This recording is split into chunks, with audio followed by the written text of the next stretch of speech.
की शुरुआत में हम मेन कैरेक्टर एक लड़की को देखते हैं जिसका नाम ग्रेस है, जो इस वक्त एक रास्ते से कहीं पर जा रही थी कि तभी सामने से एक नन सिस्टर आकर उस पर गन तान देती है, जिसे ग्रेस बड़े गौर से देखने लगी। इससे पहले नन ग्रेस को शूट करती ये सीन इधर ही कट हो जाता है। अब हमें कुछ वक्त पहले का सीन दिखाया जाता है जहाँ ग्रेस हॉस्पिटल में थी। पता चला कि वो आंखों की डॉक्टर है। उसके पास एक मरीज जो बूढ़ी औरत थी वो अपनी आंखों का इलाज करवाने आई और उसकी आंखों का जो मसला था उसे ठीक करना ग्रेस की बस में नहीं था। इसीलिए वो सलाह देती है कि या आप अपना इलाज कहीं और से करवा लें या फिर मेरे सीनियर डॉक्टर से ही करवा लीजिए। जो सुनकर वो मरीज और उसका हस्बैंड वहाँ से चले जाते हैं। रात के वक्त ग्रेस जो अपने घर पर बैठी काम कर रही थी तो अचानक अजीब होने लगा। घर की लाइट्स में गड़बड़ी होने लगती है, जैसे कि सारी लाइट्स ऑन ऑफ होते होते बिल्कुल बंद हो जाती है। जो देखकर ग्रेस को ऐसा एहसास होता है जैसे मेरे अलावा घर में और कोई भी मौजूद है। अब जैसे उस दिन शीशे में देखा उसे अपने पीछे नन दिखाई देती है। उसने जैसे ही पीछे मुड़कर देखा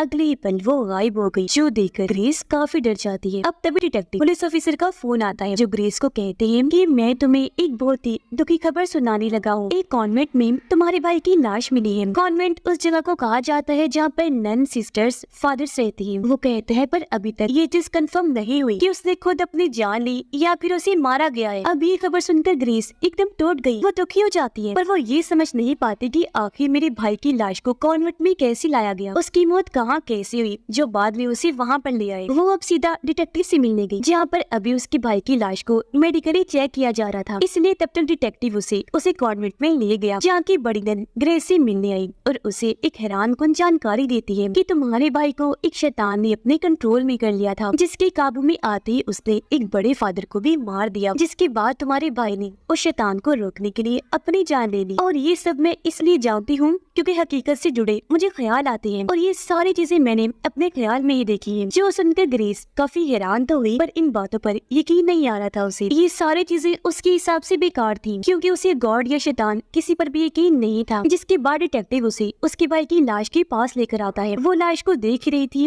कि तभी उसे अपने पीछे अजीब महसूस हुआ। उसने जब पलट कर देखा तो वहाँ उसकी भाई की आत्मा थी जो उसे कह रहा था कि यहाँ से चली जाओ क्योंकि ये जगह बहुत ही खतरनाक है। जो सुनकर वो काफी घबरा गई। उसके जहन पर इतना गहरा असर हुआ कि वो वहीं गिरकर बेहोश हो जाती है। कुछ देर के बाद जब ग्रेस को होश आई तो उसके सामने एक फादर खड़े थे जिनका नाम मैग था और वो ग्रेस से उसके भाई और बड़े फादर की मौत की जानकारी लेने आई थी। वो ग्रेस से सवाल करती है कि क्या तुम्हारी फैमिली को पता चल गया है कि तुम्हारे भाई की मौत हो गई है, जिस पर ग्रेस ने जवाब दिया कि मेरी फैमिली में अब मेरे डैड के अलावा और कोई नहीं है, लेकिन वो भी यहाँ नहीं है। उन पर मेरी माँ को मारने का इल्जाम है जिस वजह से वो जेल में कैद है। जो सुनकर मैग काफी हैरान रह गई। कुछ देर के बाद ग्रेस को एक विजन ख्याल आया जहाँ पर वो कुछ लोगों को देखती है जिन्होंने चेहरों पर मास्क पहने हुए थे और वो रिचुअल जादू कर रही थी। अब तभी यहाँ बहुत सारे वॉरियर्स योद्धा आने लगते हैं जिन्हें देखकर रिचुअल करने वाले सभी लोग डर की वजह से भागने लगते हैं और इसी के साथ ग्रेस विजन से बाहर आ जाती है। वो अब सीधा उस जगह पर जाती है जहाँ से उसके भाई की लाश मिली, जो जगह पहाड़ के ऊपर बना चर्च था जो आधा टूट गया था। ग्रेस बड़े गौर से चर्च को देख ही रही थी कि उसे फिर से विजन आता है जहाँ पर बहुत सारी नन्स चर्च से पानी में कूदकर अपनी जान ले रही थी, जो देखकर ग्रेस काफी घबरा गई और एक बार फिर वो बेहोश हो जाती है। अब की बार जब उसकी आंखें खुली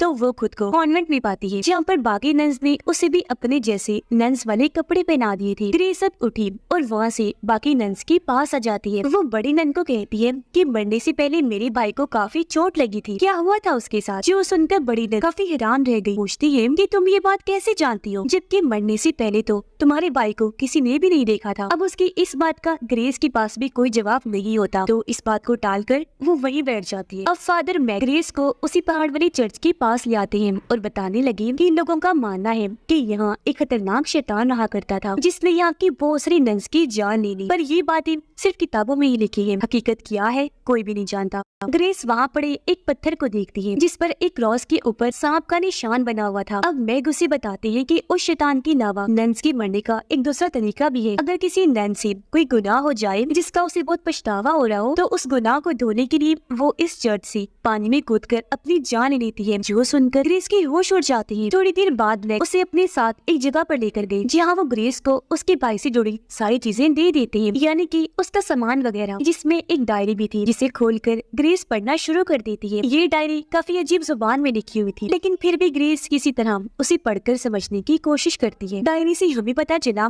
कि ग्रेस अपने भाई की सौतेली बहन थी। उसके भाई की मॉम डैड ने ग्रेस ग्रेस को गोद लिया था और ग्रेस के पास कुछ ऐसी ताकतें थी जिस वजह से वो विजन देख सकती थी। और इसी के साथ हमें पास्ट यानी माजी का वक्त दिखाया जाता है, जहाँ पर एक दिन ग्रेस की डैड जहाज से कहीं पर जा रही थी, पर बाद में पता चला कि उसकी डैड की मौत हो गई है। जो सुनकर ग्रेस काफी टूट गई। वो बहुत दुखी होकर अपने डैड को याद करने लगी। उसने रो रो कर ये दुआ की कि मेरी डैड किसी तरह वापस आ जाए। हैरान कुन चीज ये हुई कि उसकी दुआ पूरी हो गई। सच में उसकी डैड वापस आ गई, जिन्हें देखकर ग्रेस की खुशी का कोई ठिकाना ही नहीं बचता। पर हमने नोटिस कर लिया कि उस दुआ की बाद से ग्रेस की जिंदगी में उल्टी और बुरी बुरी चीजें होने लगी। ऐसा लग रहा था कि वो दुआ शैतान ने सुन ली है, जिसे पूरा करने की बदले अब उसे ग्रेस से भी कुछ चाहिए। खैर अब ग्रेस इस पास्ट से वापस आ गई। सीन जब प्रेजेंट में आया तो ग्रेस खिड़की से बाहर देखती है, जहाँ पर एक नन काफी घबराई हुई भागकर कहीं पर जा रही थी। तब ग्रेस भी उसका पीछा करने लगती है, लेकिन तभी वो नन चाकू से अपने बाजू की नसें काट लेती है। उसका बहुत तेज खून बहने की वजह से वही उसकी मौत हो गई। लेकिन फिर अगले ही पल वो नन बिल्कुल ठीक हो जाती है। उसकी नसें भी ठीक थी, खून भी नहीं आ रहा था, क्योंकि नसें काटने वाली चीज ग्रेस का विजन था, जो देखकर ग्रेस एकदम हैरान रह गई। अब डिटेक्टिव बड़ी नन के पास आकर उससे सवाल करने लगा कि जब ग्रेस के भाई की लाश को यहाँ लाया गया तब पुलिस के यहाँ आने से पहले उसकी लाश को साफ किसने किया था? क्योंकि ग्रेस ये सवाल उठा रही है कि अगर मेरे भाई ने छत से कूदकर अपनी जान ली है तो फिर उसके जिस्म पर मिट्टी क्यों नहीं लगी या ऐसा कोई निशान क्यों नहीं है? उसका जिस्म बिल्कुल साफ कैसे था? जिस पर बड़ी नन कहती है कि उसे साफ मैंने किया था ताकि उसका फ्यूनरल यानी उसे अच्छे तरीके से दफन किया जाए। यहाँ बड़ी नन डिटेक्टिव को भी वही बात बताती है कि शैतान ने ग्रेस के भाई को पहले अपने कंट्रोल में किया, फिर बड़े फादर को मरवा दिया। अब आगे वो शैतान किसी और की जान ना ले ले, इसीलिए ग्रेस के भाई ने छत से कूदकर अपनी ही जान दे दी। पर यहाँ ग्रेस की तरह डिटेक्टिव को भी इस बात पर यकीन नहीं होता। जिसके बाद हम फिर से पास्ट का सीन देखते हैं, जहाँ पर ग्रेस की डैड वापस तो आ गई थी, पर उनकी हाव भाव साथ ही बर्ताव भी काफी बदल गया था। पहले जहाँ गॉड पर उनका बहुत यकीन था, अब वो यकीन पूरी तरह गॉड पर से उठ गया था। साथ ही वो अपने बच्चों और बीवी को भी पिंजरों में बंद करके रखती थी। फिर एक दिन जब उनकी वाइफ ने उनकी कैद से भागने की कोशिश की तो ग्रेस के डैड ने उनका पीछा किया और सीधा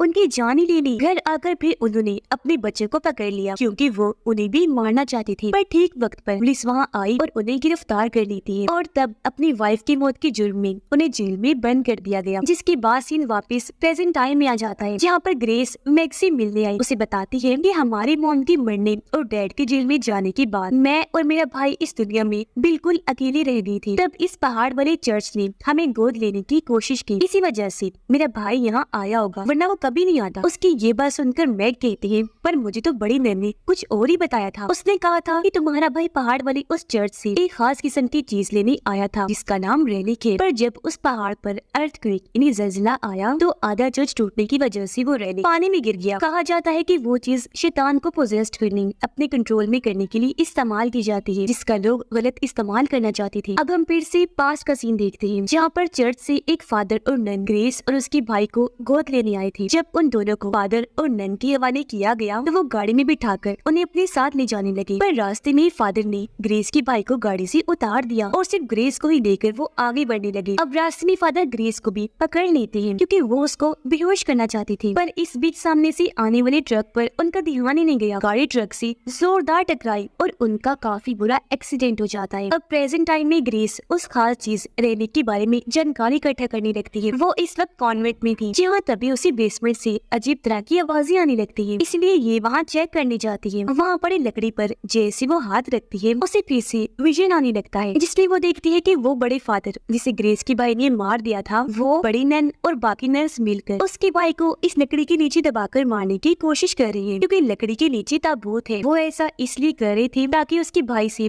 रेलिक के बारे में जान सके। तब यहाँ उसके भाई ने अपनी जान बचाने के लिए बड़े फादर को ही मार दिया। ये देखकर ग्रेस इस ख्याल से बाहर आई, साथ ही काफी घबराई भी हुई। इतनी ही देर में यहाँ एक नन आई, जिसने हाथ में चाकू पकड़ा हुआ था, क्योंकि वो ग्रेस को मारने आई थी। उसका कहना था कि ग्रेस एक शैतान है जिसे मरना ही होगा। नन चाकू लेकर जैसे ग्रेस को मारने उसकी तरफ बढ़ने लगी कि तभी कोई अनजान ना दिखने वाली ताकत नन को पकड़ लेती है, उसका हाथ रोके रखती है। उस ताकत ने ऐसा करके ग्रेस को बचा लिया, जिसके बाद वो ताकत उस नन को ही मार देती है। अब ग्रेस वहाँ से सीधी जेल में गई अपने डैड से मिलने, ताकि उन्हें बता सके कि मेरे भाई के साथ क्या हुआ। वो जब अपने डैड से बातें कर रही थी तो डैड अजीब तरह से बर्ताव करने लगे। कहते हैं कि मैं तुम्हारा डैड नहीं हूँ, बल्कि तुम्हारी डैड की तो कब से मौत हो गई है। मैं दरअसल एक शैतान हूँ, जिसे तुमने ही हेल यानी जहन्नुम से दुआ करके बुलाया है। जी हाँ, सच में मैंने ही तुम्हारी पुकार सुनी थी। थी और तुम्हारे अंदर भी एक शैतान है और अब तुम चाहो तो अपनी शैतानी ताकतों से अपने मरे हुए भाई को वापस बुला सकती हो। तुम जहाँ भी जाओगी तुम्हारे अंदर का शैतान तुम्हारा पीछा कभी नहीं छोड़ेगा। जो सुनकर ग्रेस कांप उठती है। उधर डिटेक्टिव बड़ी नैन से भी रेलिक के बारे में जानकारी हासिल करने की कोशिश करता है, जिस पर यहाँ बड़ी नैन ये राज खोलती है कि रेलिक कोई चीज नहीं बल्कि एक इंसान है, जो भी और कोई नहीं बल्कि ग्रेस ही है। उसका भाई दरअसल उसे ही नेचर से आया था। ये बात हालांकि ग्रेस भी जानती है, पर अभी फिलहाल उसे कुछ याद नहीं आ रहा क्योंकि उसके अंदर एक शैतान है जो उसे हर वक्त पोजेस्ड करके रखता है, इसलिए वो अक्सर चीजें भूल जाती है। अब ये शैतान वाली बात सुनकर डिटेक्टिव को काफी हैरत तो हुई, पर उसे खास यकीन नहीं आता। दूसरी तरफ ग्रेस जब चर्च में आई तो वहाँ खड़ी नैन उससे कहती है कि मुझे बड़ी नैन ने सब कुछ बता दिया है कि यहाँ पर जितनी भी मौतें हो रही है उन सब की जिम्मेदार तुम हो, और अब अगर मैं भी मारी गई तो इसके पीछे की वजह भी तुम ही होगी क्योंकि तुम कोई इंसान नहीं बल्कि बहुत बड़ा और खतरनाक शैतान हो। अब तभी यहाँ एक और नैन आ जाती है जिसने ग्रेस के शैतान को देख लिया था, जिससे वो इतना डर गई थी कि उसने अपनी आँख ही फोड़ ली, और अब वो यहाँ ग्रेस से इस चीज का बदला लेने आई थी। उसे मार कर उसके हाथ में चाकू था। हमला करने वो जैसी आगे बढ़ी, ग्रेस के अंदर का शैतान एक बार फिर से उसका हाथ पकड़ लेता है, उसे रोके रखता है। ग्रेस की जान बचाने के लिए फिर पटक कर नन को नीचे देकर मारता है, जिससे उसकी मौत हो जाती है। ये देखकर दूसरी नन वहाँ से भागी। वो चाकू उठाती है और अपनी नसें काट कर अपनी जान लेने की कोशिश करती है, जो चीज ग्रेस ने पहले अपने ख्याल में देख ली थी, पर उस वक्त तो नन बच गई थी, अब नहीं बच पाती। हालांकि ग्रेस ने उसे रोकना भी चाहा, पर नसें काटकर उसने अपनी भी जान ले ही ली। अब यहाँ से सीधा ग्रेस मैग के पास आई, उसे कहती है कि मैं जानती हूँ यहाँ चल रही सारी बुरी चीजों के पीछे की वजह मैं ही हूँ, इसलिए अब मैं चाहती हूँ कि आप मेरी मदद करें, इस शैतान से कैसे भी करके मुझे छुटकारा दिलवा दीजिए प्लीज। जिसके बाद मैं ग्रेस को एक जगह पर लेकर आई जहाँ पर हर तरफ डायरी वाली जुबान लिखी हुई थी, और अब वो यहाँ ग्रेस को उसकी सच्चाई बताने लगती है कि आखिर वो कौन है। हमें वो सीन दिखाया गया जहाँ पर मास्क पहने लोग रिचुअल कर रहे थे, पर जैसे वहाँ वॉरियर्स आई वो डर की वजह से वहाँ से भागने लगे। अब बाकी सारे लोग तो भागने में कामयाब रहे, पर एक बच्चे को वॉरियर्स ने पकड़ लिया था। वो बच्चे को अपने साथ ले गए और उसे पहाड़ वाले चर्च में लाकर बंद कर देती है, क्योंकि वो बच्ची ही रेलिक थी, यानी कि ग्रेस, जो कई सौ सालों से जिंदा थी और अपने इस बच्ची वाले रूप में थी, क्योंकि सच में वो कोई इंसान नहीं बल्कि शैतान है, जिसकी वो रिचुअल करने वाले लोग पूजा कर रहे थे, क्योंकि उन सब का भी शैतान पर यकीन। पर जब अर्थक्वेक की वजह से चर्च टूटा तो ग्रेस वहाँ से भाग गई थी, जिसके बाद उसे गोद ले लिया गया। अब सीन जब प्रेजेंट में आता है तो मैग ग्रेस को मारने का सोचते हैं, पर इससे पहले वो कोई वार करते पहले ही ग्रेस का शैतान उन पर हमला कर देता है। वो ऊपर से एक नोकदार हथियार मैग के ऊपर गिराता है। नोकदार चीज उनके गले के आर पार हो गई, जिससे मैग की मौत हो जाती है। और ये चीज देखकर ग्रेस को काफी बुरा लगा, उसे दुख हुआ, क्योंकि बेशक उसके अंदर शैतान है पर कहीं न कहीं उसके अंदर अच्छाई भी मौजूद है। उसे एहसास हुआ कि मैं बहुत बड़ी गुनाहगार हूँ, मेरी शैतानी ताकतों की वजह से न जाने कितने मासूम लोगों की जान चली गई। तो अब अपने इन गुनाहों को धोने के लिए वो चर्च की छत पर जाकर वहाँ से कूद जाती है, ताकि उसके मरते ही शैतान का भी खात्मा हो जाए और उसके सारे गुनाह धुल जाएं। वो जब नीचे गिर रही थी तो यहाँ हमें बताया जाता है कि जब जब ग्रेस को ऐसा महसूस होता है कि मेरे आसपास कोई है, या जब जब हर खतरे से उसकी जान बचती थी, तो वो और कुछ नहीं बल्कि उसका शैतान और उसकी शैतानी ताकतें हुआ करती थी, जो हर खतरे से उसे बचा लेती थी। जैसे कि सबसे पहले बचपन में जब नैन और फादर उसे अपने साथ बिठाकर गाड़ी में ले जा रहे थे, तो उसने जानबूझकर ट्रक से गाड़ी का एक्सीडेंट करवाया। उसने सारी नन्स को मारा था जो खुद छत से नहीं कूदी थी, और मैग भी उसके शैतान की वजह से ही मारे गए। यहाँ हमें ये बात भी पता चली कि ग्रेस के भाई ने खुद ही अपनी जान ली थी, क्योंकि उसने ग्रेस की जान बचाने के लिए उसे छुपा दिया था, पर बड़ी नन और बाकी नन्स ने मार मार कर उसे उगलवा ही लिया था कि वो कहाँ है। तो इस बात की वजह से उसके भाई ने कूदकर अपनी जान ले ली। जब उसका भाई नीचे गिर रहा था तो ग्रेस भी वहीं पर थी, पर उसकी शैतानी ताकतों की वजह से वो किसी को दिखाई नहीं दे रही। अब अगले दिन डिटेक्टिव बाकी पुलिस ऑफिसर से ग्रेस की लाश के बारे में पूछताछ करता है, पर किसी को भी उसकी लाश मिली ही नहीं थी। इसीलिए डिटेक्टिव इस बारे में बड़ी नन से सवाल करता है, जिस पर वो कहती है कि ग्रेस मरी नहीं है, क्योंकि उसकी खतरनाक शैतानी ताकतें उसे मरने ही नहीं देती, हर बार बचा लेती है। और अब अगले सीन में हम इसी बड़ी नन को देखते हैं, जो जब जा रही थी तो उन्हें ग्रेस एक जगह जगह पर नजर आई जिसके पास आकर वो गन तान देती है और ये वही फिल्म की शुरुआत वाला सीन है। और अब जैसी बड़ी नन उस पर गोली चलाने लगी, ग्रेस की ताकतों की वजह से एक गाड़ी आकर बड़ी नन को टक्कर मार देती है जिससे वहीं उनकी दर्दनाक मौत हो जाती है। यानी कि उसके शैतान ने हमेशा की तरह इस बार भी उसकी जान बचा ली और आगे भी बचाता रहेगा। अब यहाँ ग्रेस की आवाज हमें बताती है कि मेरे भाई ने एक बार कहा था कि मेरे पास मेरा गार्डियन एंजल है जो हमेशा मेरी हिफाजत करेगा, यानी कि शैतान। पहले मुझे यकीन नहीं था, पर जब पहली बार उसने मेरी जान बचाई थी तब से मुझे पक्का यकीन हो गया जो हमेशा हर खतरे से मेरी हिफाजत करता रहेगा और मैं उसका मकसद पूरा करती रहूंगी, यानी कि दुनिया में तबाही लाना। यानी कि ग्रेस को खत्म करना बहुत ही मुश्किल था। उसका और उसके शैतान का जड़ से खात्मा करने के लिए उन जैसी ताकतें चाहिए होंगी। और इसी ड्राउनी एंडिंग के साथ ही इस फिल्म की कहानी यहीं पर खत्म हो जाती है।